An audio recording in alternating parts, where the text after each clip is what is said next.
Hi, this is Campaign at Adtech, and today I have with me Laurent Thevenet. He is the head of creative technology at Publicis Groupe APAC, and we are going to dissect the various nuances of technology and its integration with creativity in the current situation. Hi, Laurent. Thank you so much for taking the time to speak to Campaign. Nice to meet you. Thank you. So, I believe you are an engineer and Yes. a creative and a Yes. technocrat, right? Yes. Firstly, how do you manage the balance between all these different disciplines? So I love engineering is my first love.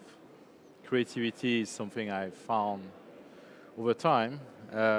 All my best friends were never engineer, they were mostly creative, and that's how I ended up being in this role. And so I constantly go left brain, right brain, and I don't know if it's about being bipolar, but it's a constant movement in between system and chaos.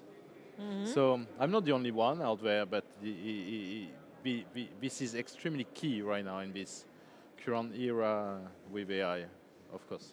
One might not make a case for bipolarity being into this industry, but having a grip on the left brain as well as the right brain, you're Yes. right, is very essential in contemporary times because you have been in this industry for almost 2 decades and counting, right? Yes. And you've seen it from the early computational creativity Yeah. to the current generative AI boom. Yeah. So if I were to ask you, how do you balance experimentation, Yeah. especially with the AI frontier, and the responsibility of deploying systems that are Yes. safe not just for Publicis Yes. but also for its clients?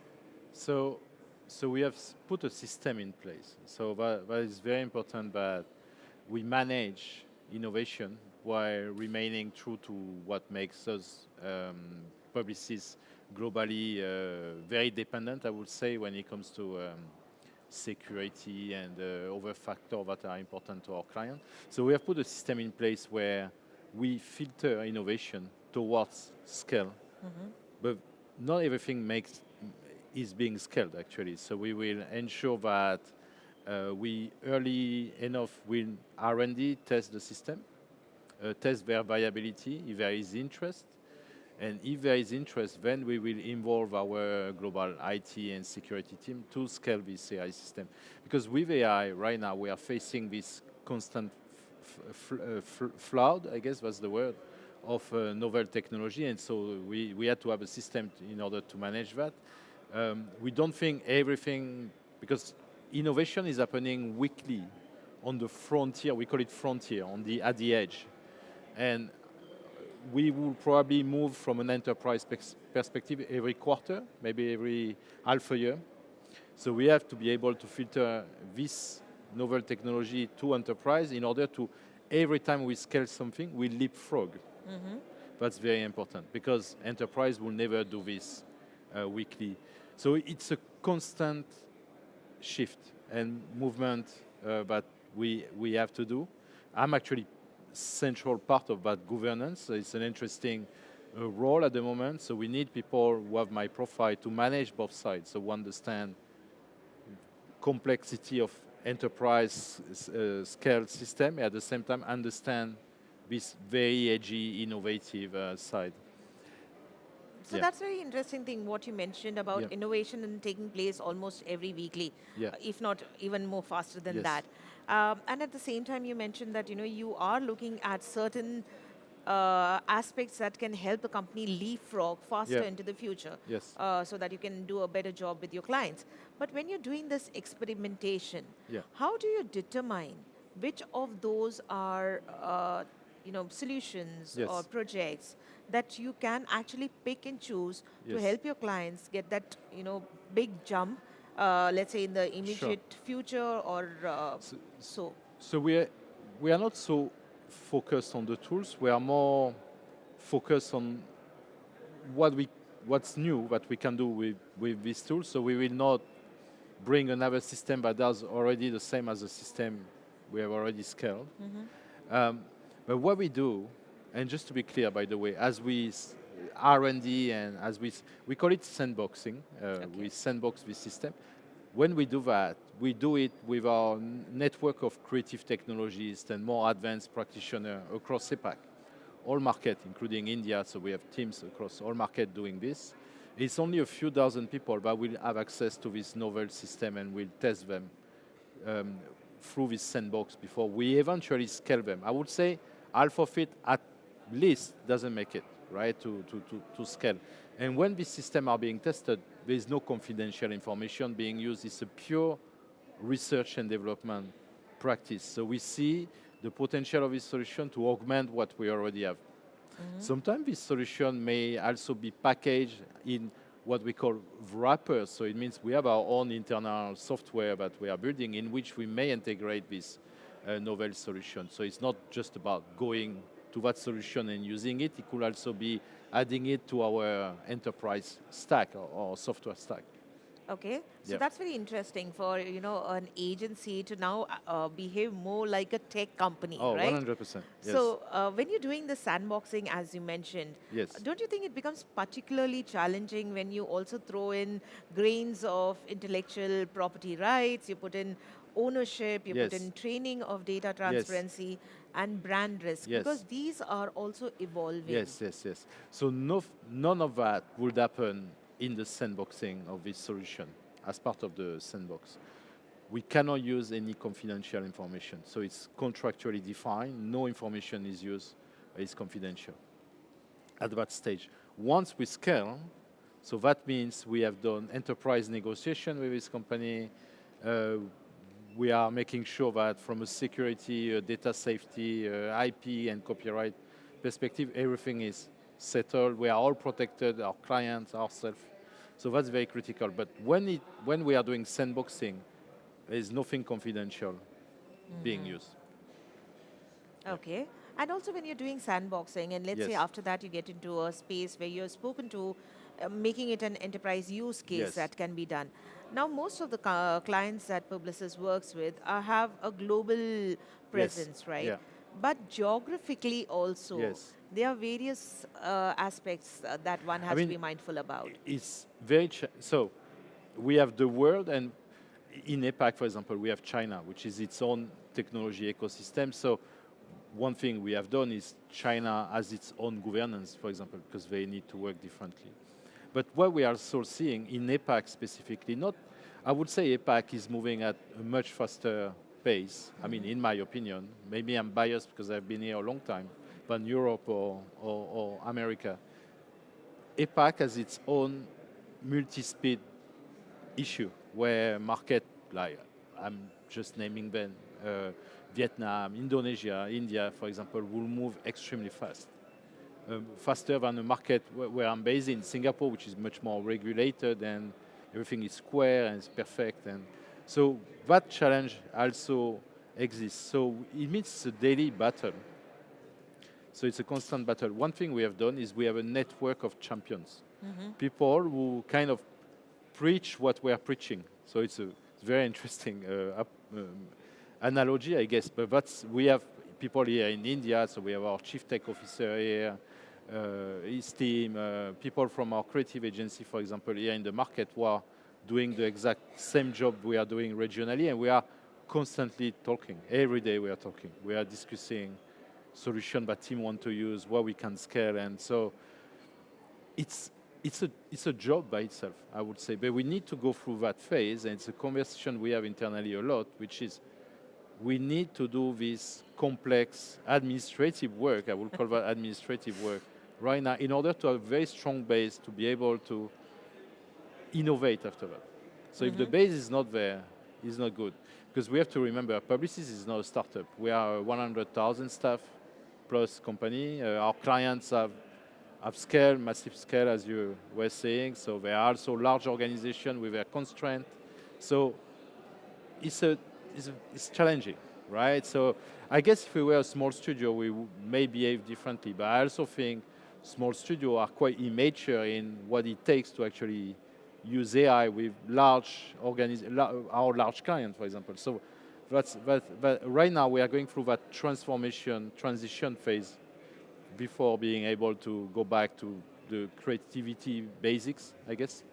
So you mentioned Yeah, about brand ambassadors. I'm guessing yeah, you are also a brand ambassador in a way, right? yeah, Where you're actually practicing what you preach. yeah. Can you give an example of exactly how you take this role of a brand custodian or a brand ambassador and communicate what exactly is being done? Um, so, okay, maybe I didn't get this right. I don't know if we will cut later, but when you say brand No, when I'm ambassador, you saying mean brand ambassador, as in, um, you mentioned about practicing what you preach, yes. right? So if, for Oh, example, okay, sure, sure, sure. so I mean as a brand ambassador in terms of taking the ownership of the tools that, Oh, got it, got it, got it. yeah, from that perspective. So, okay, I'm trying to think about how much I can say because we have new partnership in the pipeline, which we are driving from this region. Um, It could be from your so, personal experience, like for sure, sure, sure, example, sure. if you're talking to your colleague in, Yeah, let's say, Vietnam, yeah, and they have something very interesting that is coming, and yeah, the same company has presence in Korea and also yeah. India. Oh, Each got it, of got it, them got it, got it. have different cultural nuances. Each of them have different privacy laws. Yes, Each of them have yes, political. Everything is different. yes. But you want to come up with something which can be easily, I would say, plugged and played. Oh, got it, got it. How do you practice what you preach? Okay, so um, internally at Publicis, because we have built wrappers, so we have built, in a way, we have built interface to this software. So OpenAI and Google and Runway and other systems, among many other we partner with, are distributed through our internal interface. So Marcel being one of them, or regional solution we have built. These solutions are actually tailored to the market they are being used in as well. So if there are specific regulations, specific things we can do in market, specific agency that would have access to certain function when others do not, all of that is manageable. So we have the ability to do that. So we are currently deploying solution across APAC that were built in India, built in Japan, and is distributed across market to everyone in APAC among creative agency specifically right now. But depending on the client you're working with, you may have access or not to certain functions. So, and again, depending which country you're based in. So all of that is because Publicis Group, and by the way, it's India who is doing all the hard work on that. Our engineering team in India is because Publicis Group is very strict about the foundation. So the security and the IT and the safety of every system we deploy. And more importantly, I think, again, this the confidentiality of the information that is being used in this system. So I don't know if it's clear or if it's still too abstract, but these systems are being tailored, Okay. not just to the market, but to the agency and also to the team and the client this team are working with.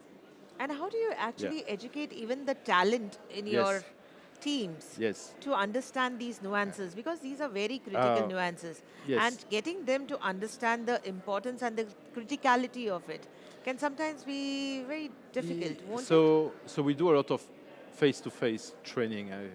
Last week I was in Hong Kong actually with other member of our team in APAC to teach about the new software we are deploying for creative team. We are going to do the same in Singapore. We are going to do the same in Vietnam in a few weeks.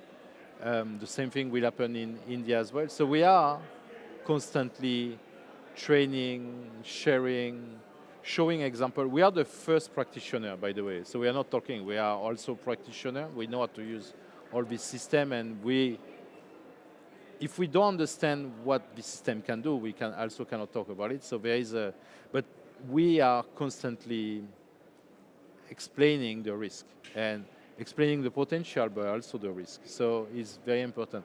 Our team obviously may have, because it's moving so fast out there, everybody is, I don't know if people are excited, but also stressed, I guess, at the same time by the speed of innovation. We are trying to make sure everyone has, as much as possible, the most innovative toolkit they can have, but at the same time, that they understand that they cannot just use everything out there without a risk. So I mean, in the past, some of our clients have been suing some of the AI platform.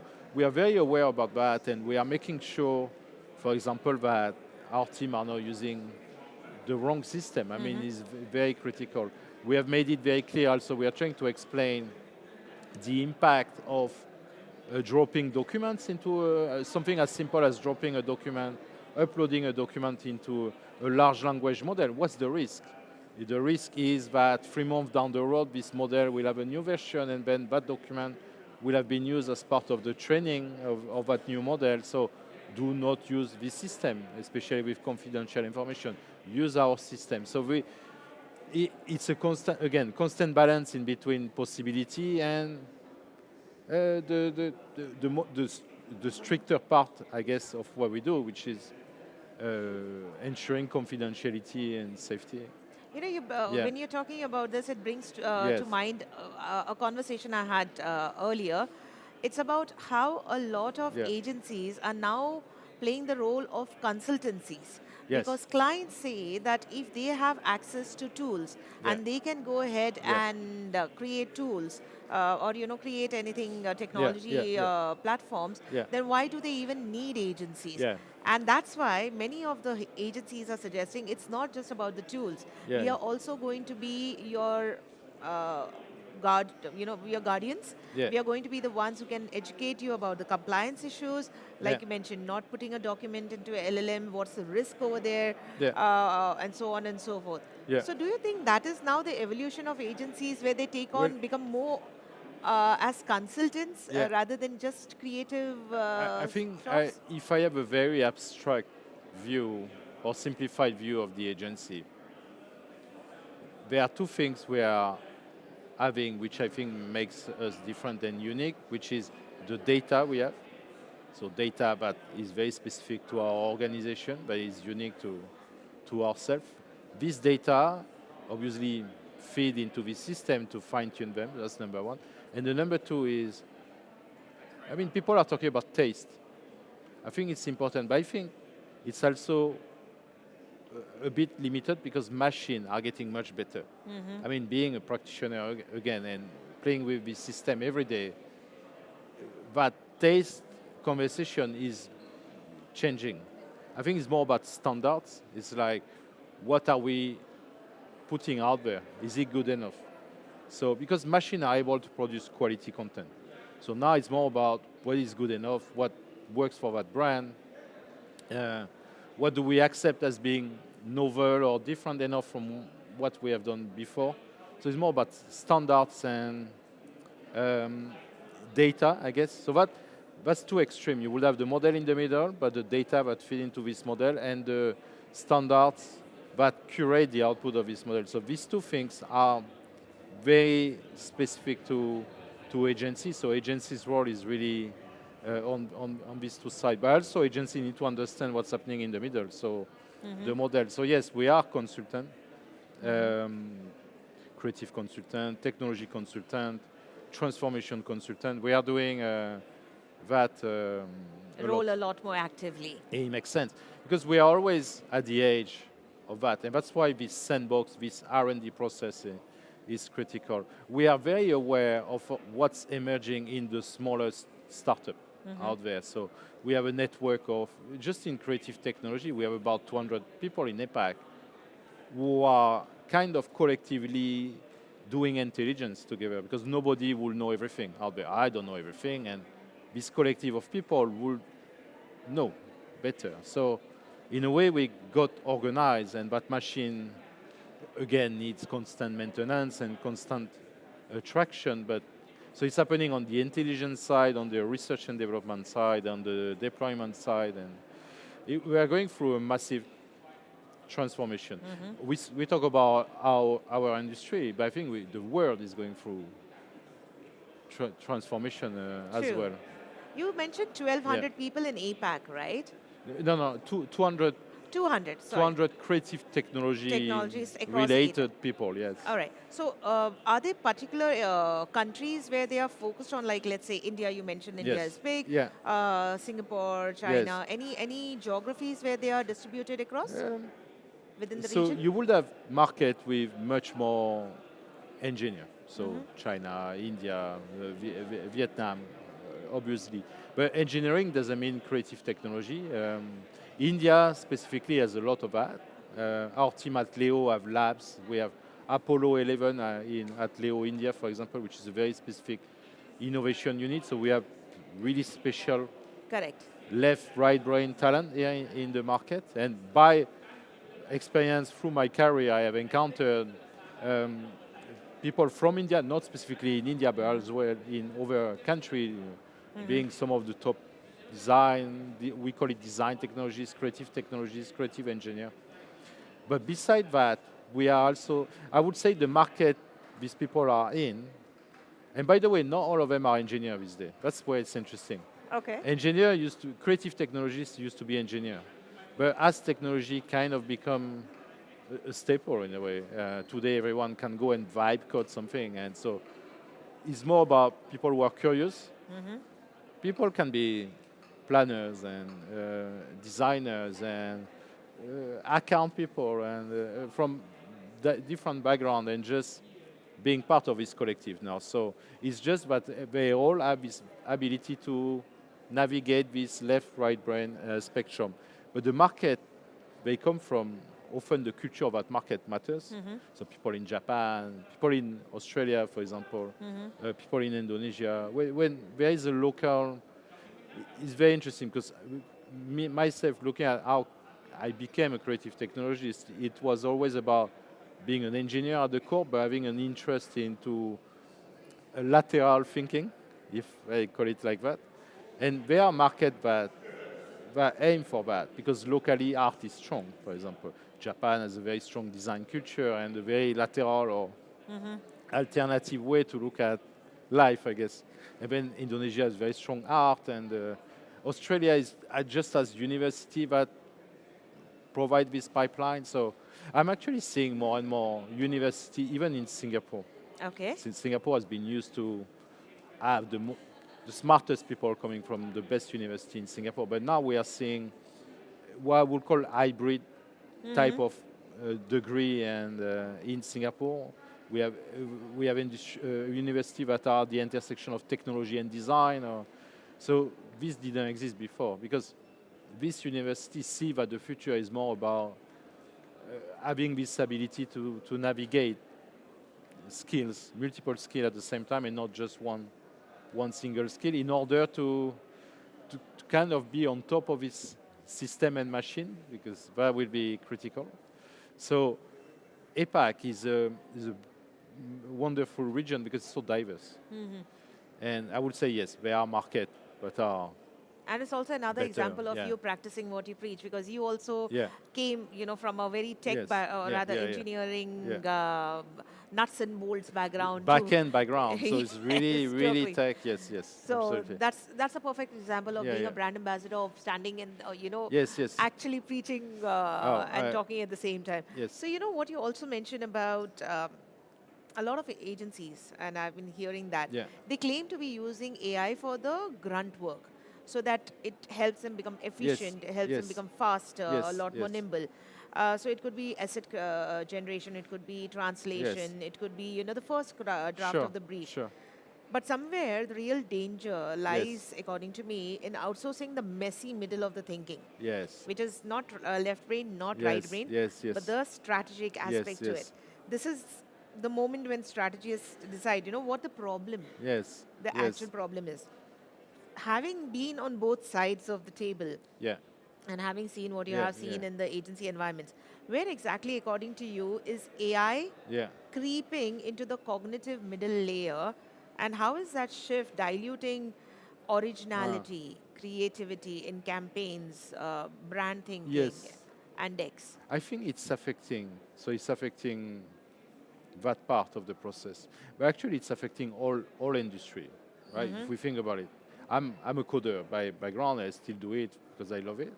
I also see it happening there, which is machines are trained on the past. We know that. So they extremely smart, but they just reproduce and provide what was done before. So that's number one. So it means innovation and novelty is not yet provided by machine.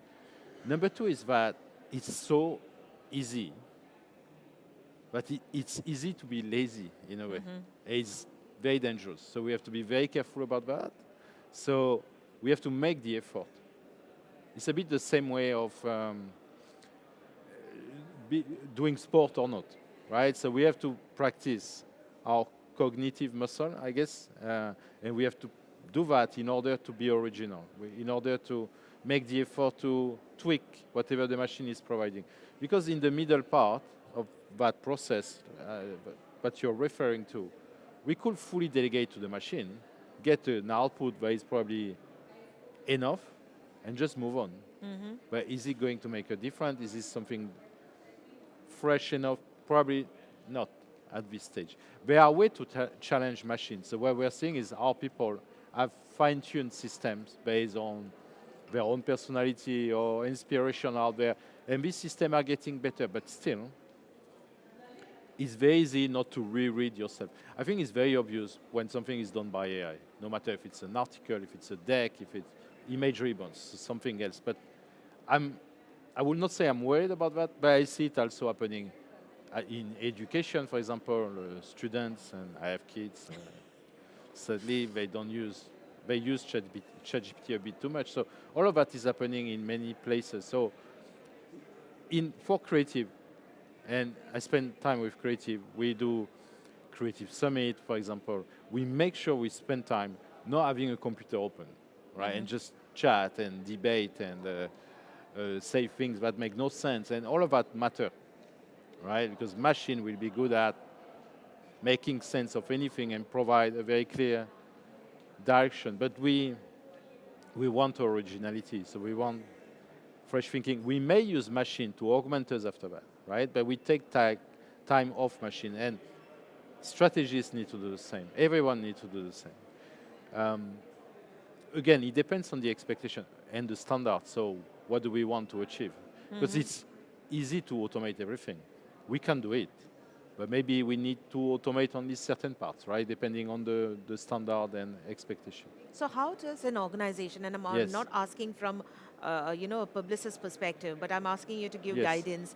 How would you suggest should companies look at identifying what should be augmented and what they should probably defer to the machines, and what probably they should let the humans decide? How can they create those planks? Well, I think it goes back to, in our case, it's leadership, right? So leadership in agency. The people are what make the one deciding on that. So our people decided this is the standards we are aiming for. So in that case, it's very clear that we cannot just fully rely on system, because it's difficult to control people.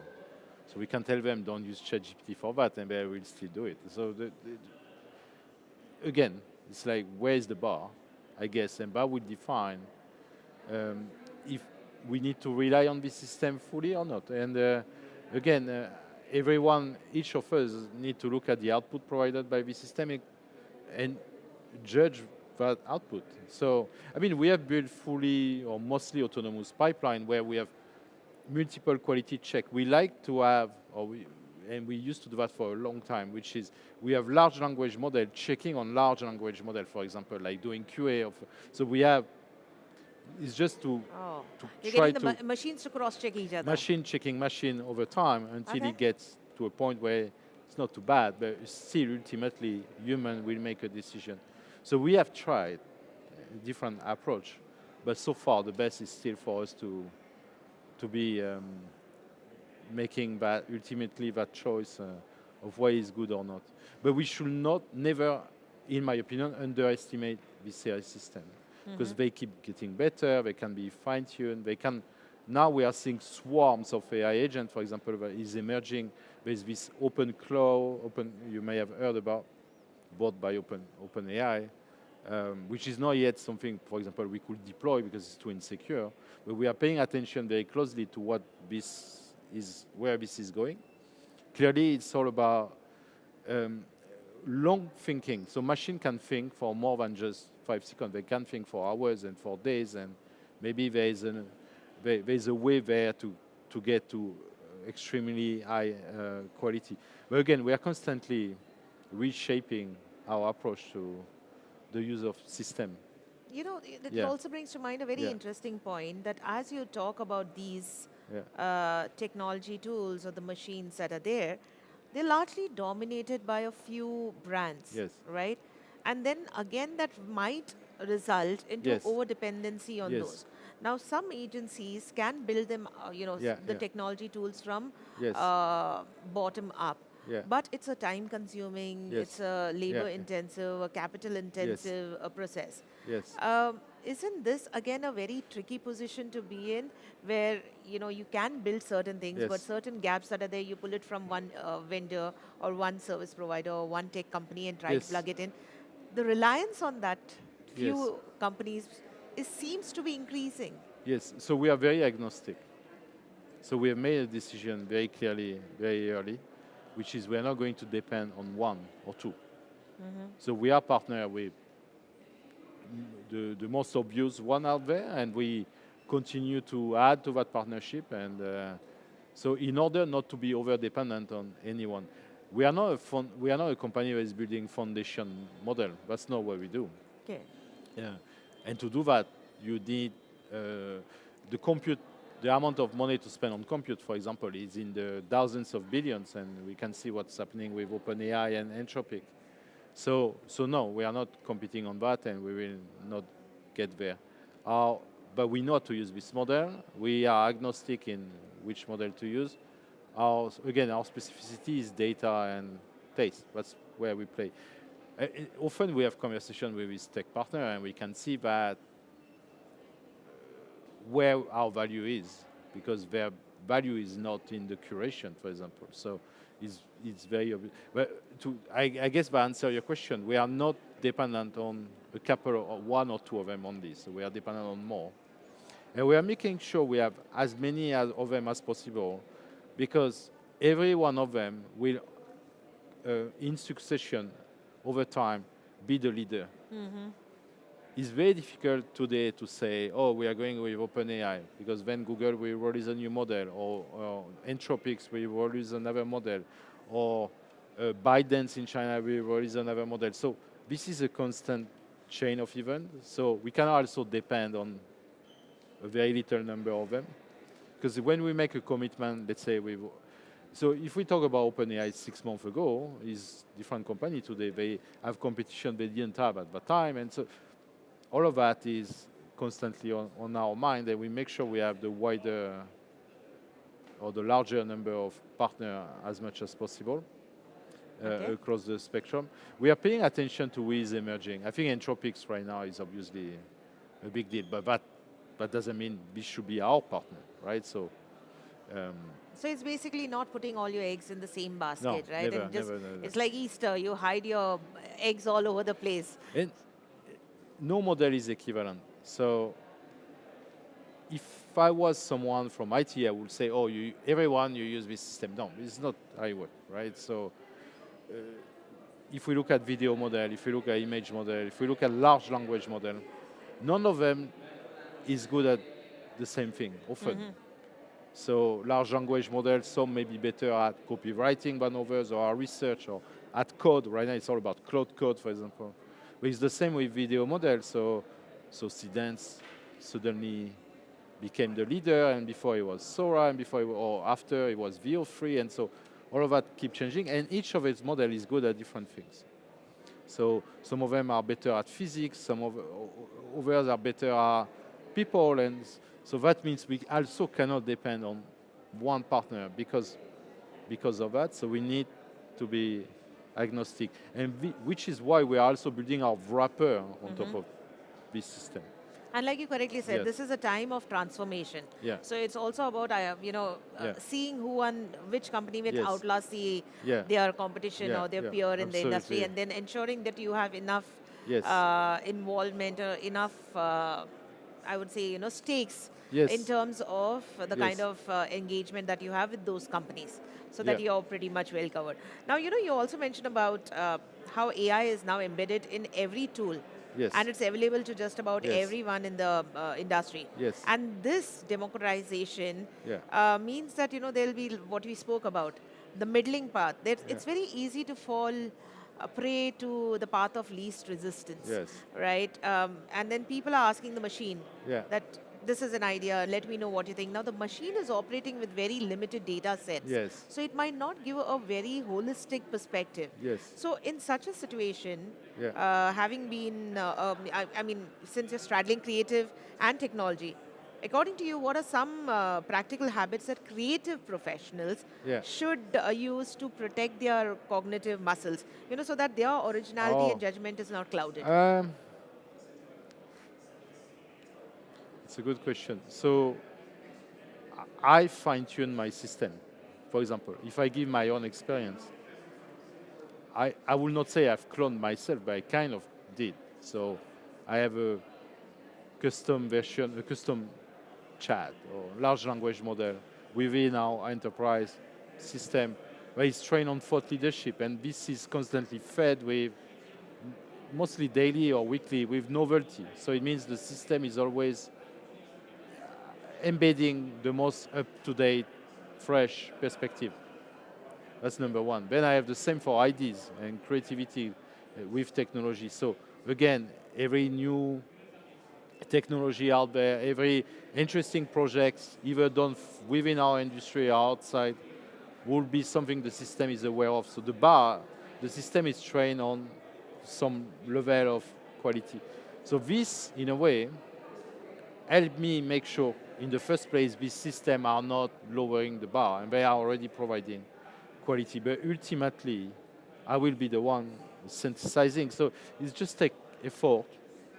It's very easy. Again, I go back to what I said. It's so easy to be lazy today. So it really takes effort. People need to make the effort to read what the machine is providing, to ask the machine to be succinct. Because I think one thing LLM are doing, which is not helpful, is they are providing very long-winded answers. So you also need to be able to compact this answer in order to, because that's difficult to read so much content. So in a way, it's an exchange. You have to fine-tune the system with quality content. You have to tell the system not to be overthinking as well, or be very clear and straightforward in what they suggest you should do. And then on your side is about fine-tuning and kind of like working. I don't know if it's a junior or mid-level person now, because the system have progressed, but just be challenging the system as much as possible. It's very interesting because sometimes when I discuss with people about, let's say, doing decks, or people will love the fact that today Gemini or Copilot can do a deck in minutes. It's great, but my own standard means that it's not working for me yet, because I would have to follow specific design template and typography and all of that, or say things that we have not said before. And it's still taking time. The deck I'm presenting this afternoon, which is, you will see an explanation of what we do internally at Publicis Group, took me time. It didn't take me 2 days, it took me weeks to actually fine-tune. But it has been done in collaboration with AI, but still it's a largely constant exchange in between the machine and the human to get to that. So standards, making the effort to spend time looking at what the machine is providing and fine-tuning. So it's a dedication. It's also very interesting that Yes. the very tools that were supposed to save us time Yes. is the one where we need to spend time so that we can protect our cognitive senses, right? Yes. Ironic, isn't it? I mean, sometimes I'm very happy it does things very fast. And it's very useful. But there are times where craft is key, where it becomes like a process in the past. So in the past, if we look at an art and craft process, we will spend time doing version, so looking at inspiration, mood boarding, and then doing many variations of images, and then picking one. Now we're doing the opposite, which is we generate many images and then we curate. But the time we spend curating is actually the time you used to spend creating. Correct. If we could very much diminish that curation time, and then everything is accelerated. But again, it depends on where the bar is and where the standards are for whoever is doing that. Not everything has to be at that level, but if we want things to be a certain level, it still takes a time. So to sign off, Yeah. my last question to you, Laurent, is what was the last time you challenged a machine and for what? Probably today, actually. For what? Or yesterday, in anticipation of this interview, because I could anticipate what we may discuss. Okay. So I work with my own fine-tuned system to see what I could say, based also on the deck I'm going to present later. So it's a constant exchange. Okay. If the machine is too proper, I will say no. But answer is too corporate, probably. So what could be, what is more cool? Okay. What can be more interesting? All right. Yeah. So that as recently as this morning. Oh, that's Yeah, nice. yeah. Well, thank you so much for taking Thank the you. time to speak to us. Thanks It was for very having us. nice, and Yeah, I know you thank you. spent time challenging the machine, but most of the questions that I had, it Yes. just came off the cuff. But it was nice to have this chat with you. Thank you. Thank Thanks you a so lot. much. All right. Thank you.